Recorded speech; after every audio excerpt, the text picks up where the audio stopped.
how to install vMix Craft. So ito yung unang gagawin natin.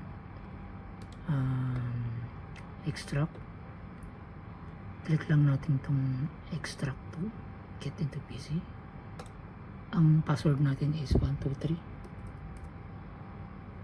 Then na-extract na natin. Ito na yung file. So ang gagawin natin, bubuksan natin tong file na to, and ito buksan na rin dito, click to. Ito yung crack natin, yung crack files. So ang gagawin natin to, isasantabi lang muna natin to. Okay, and bukas tayo ng isa pa. So ito yun. So kung wala pa kayong vMix, i-click nyo lang tong vMix, double click or run administration, then take time, wait lang po natin. So ito na yun.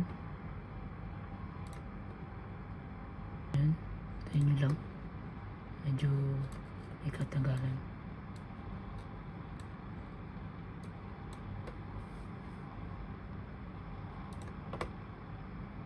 Yan, so lumabas na. Click next lang, accept terms and condition, next, accept, then next, then predicts is regulated, yes, yes, next, desktop, yes, next, then install, yun lang, then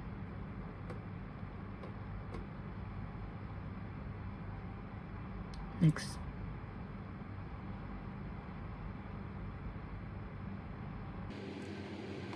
Tingnan natin.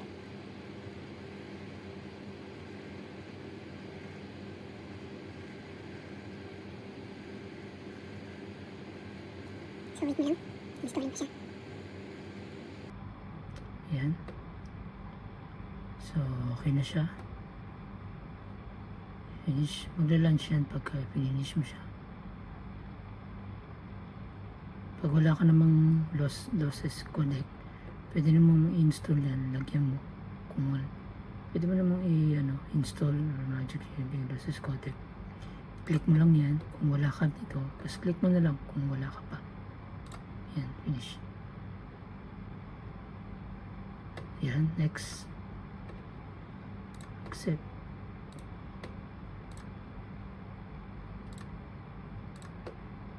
Install. Ito na yun.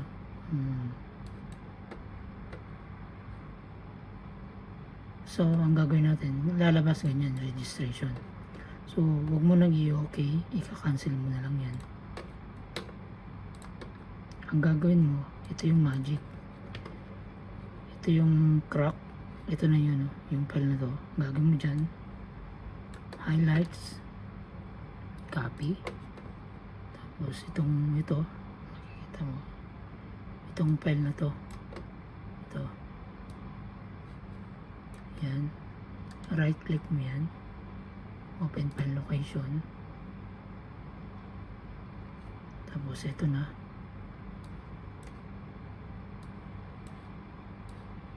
okay. So ito, kinopy mo siya, copy, then ipipaste mo siya dito, Control B, yan, replace files the destination, yan, continue mo lang, yun. So yun lang, tapos close mo na yan, close mo na yan, close mo na yan. Bubuksan mo na siya ngayon, yung vMix x64 version natin. Double click,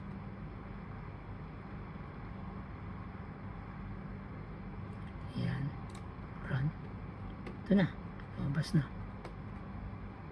So yun lang, bye bye.